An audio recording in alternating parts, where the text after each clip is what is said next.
Hello दोस्तों, आप सभी का हमारे यूट्यूब चैनल पर स्वागत है। तो आज की सीरीज जो हमने स्टार्ट की है वो एमए है। एमए आपका हिंदी सब्जेक्ट से जो एमए कर रहे हैं उनके लिए काफ़ी इंपॉर्टेंट है और फर्स्ट सेमेस्टर है और यूट्यूब पर आपको ये पहली बार मिलेंगे।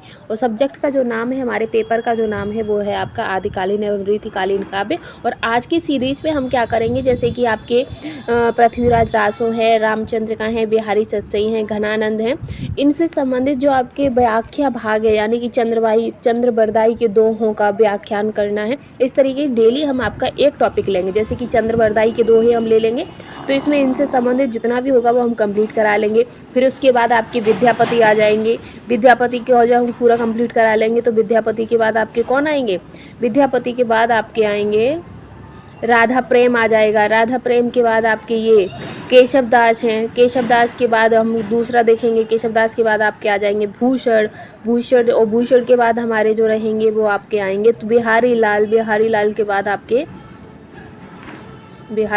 घनानंद, घनानंद के बाद कौन है, तो घनानंद तक हम ये सारे आपको डेली एक वीडियो में आपको एक ही कवि मिलेंगे। ठीक है, तो चलिए आज के हम कवि पर चलेंगे। आज के हमारे कवि रहेंगे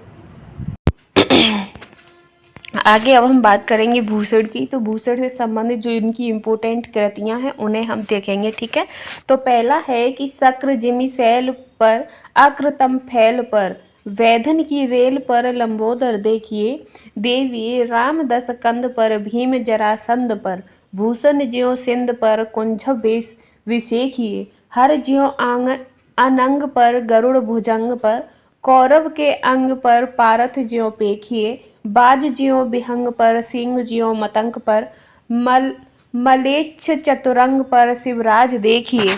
इसमें आपका प्रस्तुत जो संदर्भ है वो है कि प्रस्तुत जो है ये आपके भूषण के द्वारा कृत है, यानी कि भूषण के द्वारा लिखा गया है। और प्रसंग में है कि उसमें उपमा के माध्यम से शिवजी के बारे में बताया गया है। व्याख्या है कि भूषण जी कहते हैं कि जैसे इंद्र पर्वतों का और सूर्य अंधकार की राशि का और गणेश विघ्नों के समूह का नाश कर देते हैं, जैसे राम ने रावण को, भीम ने जरासंध को, अगस्त ने समुद्र को, शिव ने कामदेव को, और गरुड़ ने सर्पों को, और अर्जुन ने कौरवों के पक्ष को नष्ट कर दिया है। वे जैसे बाज को देखकर पक्षी और सिंह से धरती डरती है, सिंह से हाथी डरता रहता है, उसी प्रकार महाराज शिवाजी मुसलमानों की चतुरंगिणी सेना को छिन्न भिन्न कर देने वाले हैं। ठीक है, फिर है कि इसमें यहाँ पे विशेष क्या है, तो विशेष है कि यहाँ मातोप अलंकार, क्या है, मातोप अलंकार है। शिवाजी की तुलना विभिन्न देवों से की गई है।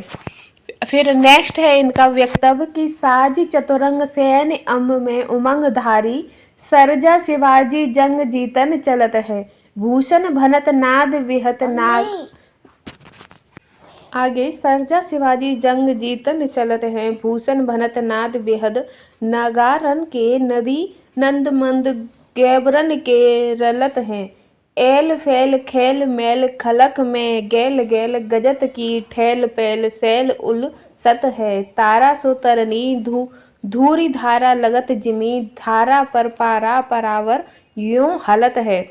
आगे है कि ये जो प्रसंग है ये शिवाजी का युद्ध यात्रा का वर्णन करता है। और व्याख्या जो है, व्याख्या में है कि भूषण जी जो हैं जो शिवाजी की युद्ध यात्रा का वर्णन करते हैं। शिवाजी बड़े ही उत्साह से अपनी चतुरंगड़ी यानी कि हाथी, घोड़े, रथ और पैदल युक्त सेना तैयार करके घोड़े पर सवार होकर युद्ध में विजय प्राप्त करने जा रहे हैं। बेहद नगाड़ों का शब्द हो रहा है, मत वाले हाथियों के मस्तक से मद बहकर नदी नंद में मिल रहा है, अर्थात मंद की नदी बह रही है। फौज के कोलाहल से संसार में गली गली हलचल मच रही है। फौज की धूप में मारे इतनी धूल आकाश में छा रही है कि सूर्य धूल से ढक जाने के कारण एक छोटे तारे के समान प्रतीत हो रहा है। और जिस प्रकार थाली में पारा हिलता है उसी प्रकार शिवाजी की सेना के भार से समुद्र हिल रहा है। इसमें विशेष है कि उपमा अलंकार तथा मनहरण छंद है, वहीं शिवाजी की वीरता का वर्णन है। आगे आएगा कि बाने फहराने गहराने घंटा गजन के, नाही ठहराने राव राने, देश देश के नगर बहराने, ग्राम नगर पराने सुनी, बाजत निशाने शिवराजू नरेश के।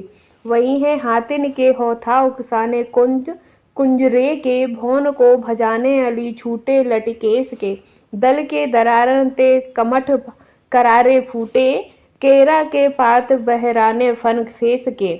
वही है इसका प्रसंग पूर्वत है। वही है आगे की व्याख्या है कि रण पताकाओं के उड़ने और हाथियों के घंटे बजने से मारे डर के देश देश के छोटे छोटे राजे महाराजे शिवाजी की प्रचंड फौज के सामने ना ठहर सके। महाराजा शिवाजी के डंके की आवाज से पहाड़ भर कर गिर पड़े। गांव और शहरों के लोग अपना अपना घर छोड़कर भाग गए।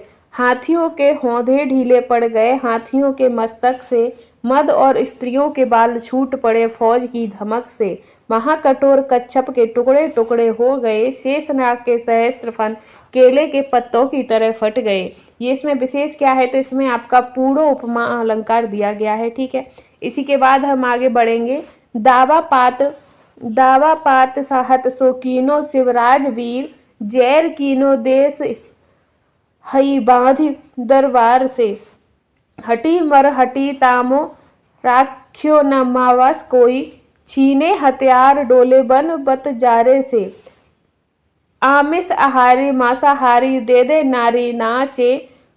खाड़े तोड़े किरचे उड़ाए सब तारे से।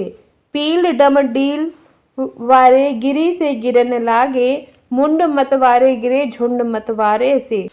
आगे है कि दावा पात साहत सुकीनो सर्व शिवराज वीर। जैर कीनो देश अहि बांधी दरबार से। हटी मर हटी तामे राख्यो न मवास को। छीने हथियार डोले बन बज तारे से। आभिस आहारी मांसाहारी दे दे नारी नाचे। खाड़े तोड़े किरचे उड़ाए सब तारे से। पील सम डील वारे गिर से गिरन लागे। मुंड मतवारे गिरे झुंड मतवारे से। इसमें जो प्रसंग है वो पहले ही है, आपका प्रसंग पहले जैसा ही है।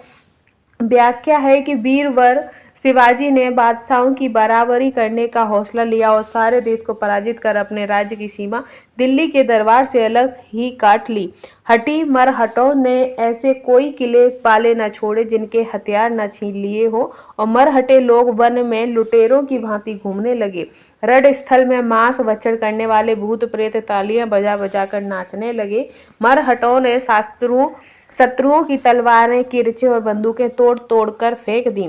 हाथी के ऐसे मोटे शरीर वाले पहाड़ की नाई भराभर कर गिरने लगे। मुसलमानी मत वाले घड़मंडलियों के सिर कट कर मदोमत्त लोगों के झुंड की तरह गिरने लगे।